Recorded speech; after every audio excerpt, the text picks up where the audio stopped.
தியேட்டரில் பார்க்கும்போது அவ்வளோ ஜாலியாக இருக்கும். எடுத்தோன்னே அந்த டைட்டில் போட்டதில் ஆரம்பித்து அந்த இன்டர்வலில் எப்போ விடுவாங்க, போய் பாப்கார்ன் வாங்கலாம், முட்டை கோஸ் வாங்கலாம். இந்த கமர்ஷியல் படத்துலேயே அதாங்க.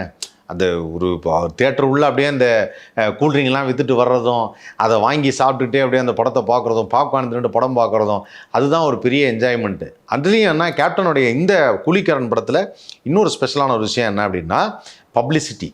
கலைப்புலி எஸ் தானு அவர்கள் பப்ளிசிட்டியை ரொம்ப பிரம்மாண்டமாக பண்ணுவார்.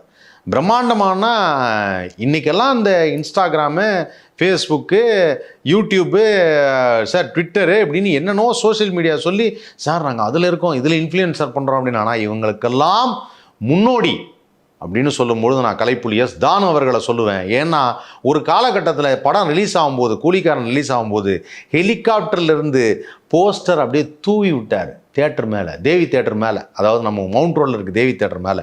இதுவும் நான் கேள்விப்பட்ட விஷயம் தான். பல பேர் அதை சொன்னாங்க, ஆமாம் சார் நடந்ததுன்னு. அந்த அளவுக்கு